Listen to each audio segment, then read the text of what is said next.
बुरहान वानी पर देशद्रोह के आरोपी और जेएनयू के छात्र उमर खालिद ने बयान दिया है। उमर ने बुरहान की हिमायत करते हुए उसे वामपंथी क्रांतिकारी चे गुएवारा से जोड़ दिया है।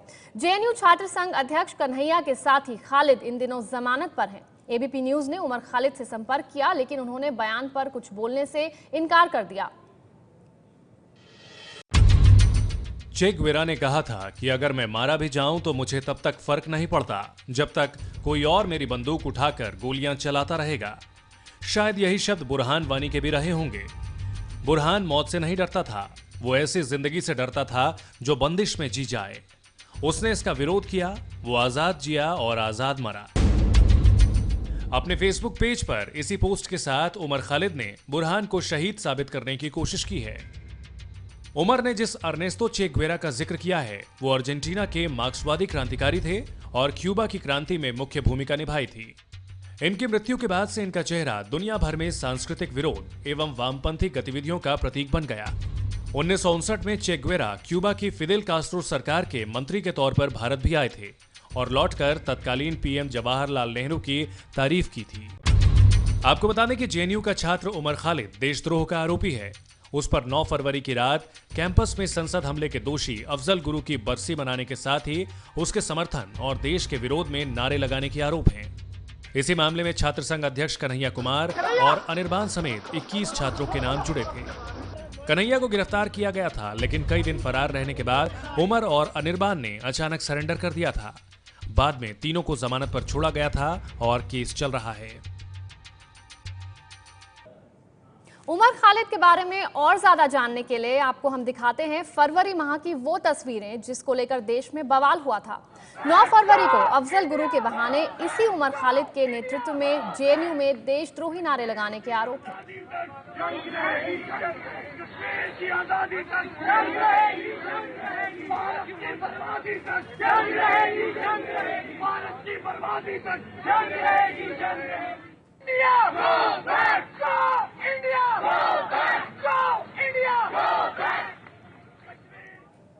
जम्मू कश्मीर में हिजबुल के आतंकी बुरहान वानी की एनकाउंटर में मौत और फिर इसके विरोध में हुई हिंसा के बाद से जबरदस्त तनाव बना हुआ है।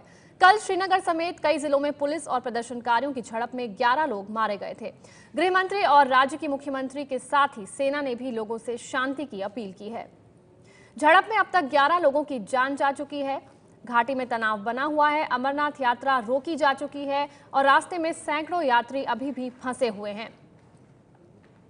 कश्मीर में इंटरनेट और मोबाइल सेवा भी एहतियातन रोक दी है।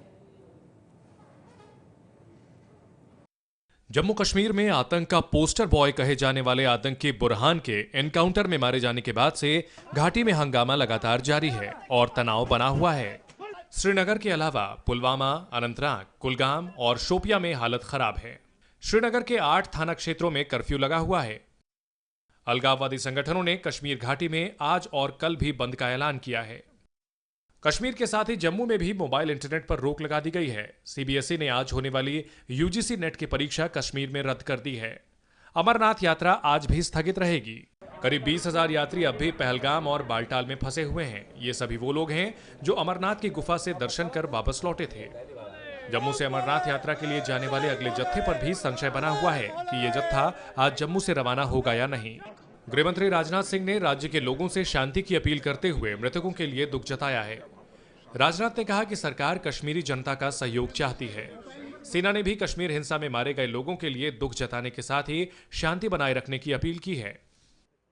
ऐसी ही अपील करते हुए राज्य की मुख्यमंत्री महबूबा मुफ्ती ने कहा है कि पुलिस और सुरक्षा बल प्रदर्शनकारियों पर तय नियमों के तहत ही कार्रवाई करें।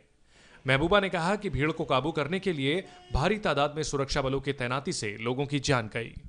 कल हुई हिंसा की बात करें तो कुलगाम में हिंसक भीड़ ने थाने को फूंक दिया। अनंतनाग के अच्छा बल में भी थाना फूंका गया। कुद में पुलिस पोस्ट को आग लगा दी गई। पुलवामा में पीसीआर पर हमला नाकाम कर दिया गया। हिंसा में अब तक 11 लोगों की मौत हुई है, जबकि 96 सुरक्षाकर्मी समेत 126 लोग जख्मी हैं। कश्मीर घाटी में प्रदर्शन के दौरान हिंसक भीड़ ने जगह जगह सरकारी इमारतों को नुकसान पहुंचाया। तो बुरहान के एनकाउंटर के बाद से ही घाटी में तनाव है। हिंसा में अब तक 11 लोगों की जान जा चुकी है। अपडेट के लिए चलते हैं अपने सहयोगी आसिफ के पास। आसिफ, क्या ताजा जानकारी है, इस वक्त क्या हालात हैं? अमृत, देखिए जो कर्फ्यू कल लगाया गया था वो आज भी जारी है और अधिक थाना क्षेत्रों में आज इसको बढ़ा दिया गया है। दक्षिण कश्मीर में सभी जगहों पे कर्फ्यू सख्ती से अमलाया जा रहा है, जबकि श्रीनगर के भी और थाना क्षेत्रों को भी आज कर्फ्यू के अंदर लाया गया है, यानी लगभग पूरे श्रीनगर में कर्फ्यू लगा हुआ है। हमने तो ये भी बता दूं कि रात को हुई फायरिंग में जो प्रदर्शनों पे फिर से फायरिंग हुई सुरक्षा बलों की तरफ से, उसमें एक और व्यक्ति की मौत हो गई, जिससे मरने वालों की संख्या अब 12 हो गई है, जबकि जो जख्मी हैं, जिनको गोलियां लगी हैं या पैलेट लगे हैं या कोई और फायर आर्म इंजरी है, उनकी संख्या 200 के पार चली गई है। और पूरे कश्मीर घाटी में जो है तनाव काफी ज्यादा बढ़ा है कल से, और जो 12 लोग अब मरे हैं, इसके बाद तनाव के और बढ़ने की संभावना के साथ साथ पूरी आशंका सुरक्षा बलों को जी है। आसिफ, तो एक और मौत के बाद अब मरने वालों की संख्या 12 हो गई है, घायलों की संख्या भी बढ़ गई है। बहुत बहुत शुक्रिया इस पूरी जानकारी के लिए।